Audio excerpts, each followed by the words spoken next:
Everybody, welcome to your real estate update. We're going to do this here March 24th, 2023. We're going to go ahead and log into the board, see what's going on there. Lately, as far as interest rates goes, they popped up a little bit. I guess that debacle in San Jose kind of created some issues. Then the government, through maybe other banks having rumors of potentially them failing as well, interest rate went up a little bit. So that's where that is. Rumor's still pretty strong, though, that it's going to be coming down. We'll have to wait and see what that happens. All I tell my clients is if you are buying something, some real estate, make sure that you're doing it knowing that you're good to go on your payment as interest rates are now. Let's say you're going out to buy a piece of residential real estate and they're giving you uh, some other loan program besides a 30-year fixed. And I'll give you an example of that. Let's say for the first couple years, they're going to readjust your interest rate so your payment's less. So instead of 6, let's say they're going to make it 4.5. It's called a 3-2-1 buy down. It's a loan program, basically. But usually the buyer doesn't have a lot of impact with it, except for the fact of the matter, for those 2 years, you're going to have a lower than normal payment. And those little points, those little interest points, they add up quite a bit when you're talking about, $1 million, 700,000 bucks, whatever it may be. So they do build up.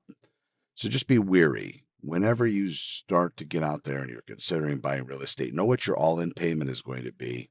And also, if they are going to give you that kind of a credit and for the next couple of years save you some money, that's great. And, maybe that'll work great for you. But just understand that you need to set aside that difference. So when your payments start after those 2 years are up, or you refinance before then, whatever it be, at least you have that money saved. You're not just going out there and using it for other things, then getting used to that. And then all of a sudden, after 2 years, if the interest rates don't change, then all of a sudden your payment goes higher and what a mess. So just watch out for that. As far as real estate goes on the seller front, about 200 listings. I'll run that number right now.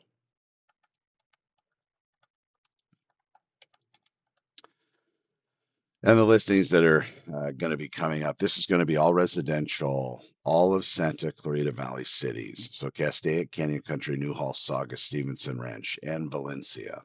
I have a saved search here, so you'll be able to see, or I'll actually be able to put that up. So right now, active daily results. So I'm running all residential, everything active or coming soon. So these are properties that are not under contract. These are actually what's currently for sale. Some of the online systems are going to show you properties that are under contract, not actually available for sale right now. So watch out for that. If you're out there searching the Zillows and the Trulias and stuff like that, just make sure what you're looking at. A lot of the times as well, people say, oh, I want to contact the agent has a listing. Good luck with that. It's going to be difficult to find the actual listing agents listed on Zillow. In some cases, that is the way it is. A lot of cases, though, that system's being built in order to generate leads for real estate agents. So the agents that are paying more are getting more. That's kind of how, I guess that's life, right? When you're looking at a listing on there, therefore, you might see that this particular listing listed for sale by this agent isn't actually the agent of record. That might not be a bad thing, though, because now you have your own agent working with the other agent. And usually it's a they get along. It's a get along type relationship. But every once in a while, and especially if one of the agents is trying to do something that that shouldn't be done against the buyer or the seller, depending on what side they are. Not their side, though, but the other side. So let's say there's something that needs to be disclosed, for example, and the agent representing the seller is telling the seller not to. Let's hide it from the buyer, that sort of thing. Well, that's a problem. That's why it's good to have your own agent, because if that ends up happening and it gets discovered, the agent's going to come to you right away and say, hey, listen, this is what's going on, Jack. You need to watch out for this. And we need to go speak to the powers that be and bring this to everybody's attention, or whatever the most correct solution would be. We'll implement and use that. But that's where the inventory is. That's what we're running. We're running everything in Santa Clarita Valley, all residential real estate. So condominium, townhome, duplex, quadruplex, triplex, whole 9 yards. And the results are these, ladies and gentlemen. 219 hasn't changed for the last few days. 219 active, actually coming soon and active listings. 13 of the 219 are coming soon listings. That's, if you look at that online and you see it, the coming soon is basically a property that isn't being shown as of yet. Sometimes it's used as a seller tactic to build an interest list. And other times, maybe the seller's not ready to actually have the property viewed for sale and wants to kind of see, kind of get a feel of what's going on. And how many people might be interested getting some kind of feedback from his agent? Oh, yeah, God, I've gotten so many phone calls on your property. Or, yeah, been crickets, chief, haven't heard a thing. But whatever it is, sometimes that's how that is being used. Is there a case that you might actually be able to get into the property, look at it early? Depends. It's going to depend on how good your agent is and how sweet of a tongue they have when they start to ask these questions and see if it's possible. Sometimes it is. Most of the time, though, the seller does need that time. So make sure that that's, of course, honored. And when you're looking online, a lot of the systems as well, I'll give you this update also. I've been seeing where the values of properties have been really different.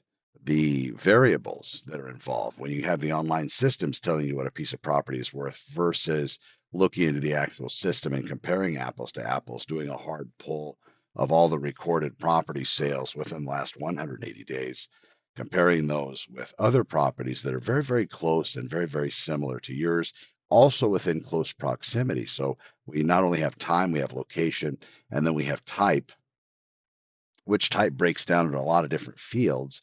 And that's going to be in reference to what properties are being compared with yours. Are they all still stick built, framed type, stucco covered houses, and all pretty much same year built, within a couple, 300 square feet on the plus or the minus side of your residence's square foot? Looking at bedroom, bathroom count, exact matches are great all the way down to the half baths and 3/4 baths, if that was documented correctly. So that's really, really good. So you put all that data together and then you start looking at those sold properties and then you look at other variables. What type of financing is being allowed? In some areas, you're going to have financing that's going to correspond to FHA products for loans, VA products being maybe a primary market in a particular area, or conventional loans being primarily used. If we're talking about comping out a condo or a townhome, sometimes those don't allow the FHA and VA loans to be used on the properties because they've lost their certification in some respects. Now, those certifications doesn't mean there's something wrong with it. It just hasn't been applied for, and the community hasn't been vetted by the government administration that oversees those loans. So they haven't gone and they haven't, done their site search and all the stuff with regard to the property to be able to bless it.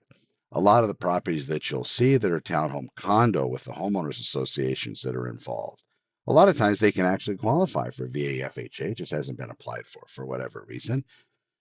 And for some other reasons, they're not allowed to have that kind of financing, depending on owner occupancy versus tenant occupancy, the way that the properties are structured. It could be the way it's held. It could be that the actual funds on hand for the homeowners association isn't enough to protect the building. That number has to meet some kind of a threshold when they do those studies. But it still doesn't mean it's a bad investment. You'll get all that if you're purchasing townhomes, condominiums, when there is an HOA. You'll get all that in the discovery period during your escrow timeframe, or you should really pretty much know a lot about any property you're trying to purchase. Same thing on the selling side of it. A seller is obligated with that disclosure and getting all the information out there so a buyer has everything that they need to make the right decisions when it comes to purchasing residential real estate. And on the seller side of it, it protects them as well, right? You don't want to have had a problem in your house and not disclose it to a buyer in case something in the future is going to cause that buyer harm. And we don't want that. All right, everybody, ladies and gentlemen, this is your real estate update. Connor with Honor, Fat to Fit Realtor. Not a clever sign in the back. I did torch off 135 pounds of body fat. This has been an update, though, and I want you to please share when you have a chance and hit the bell there to subscribe to me as well on YouTube. And if you're not on YouTube, haven't seen, all you have to do is Google Fat to Fit Realtor, and you'll see the YouTube channels and Connor with Honor and all that pop up. Thanks for watching. Be well. We'll talk to you soon.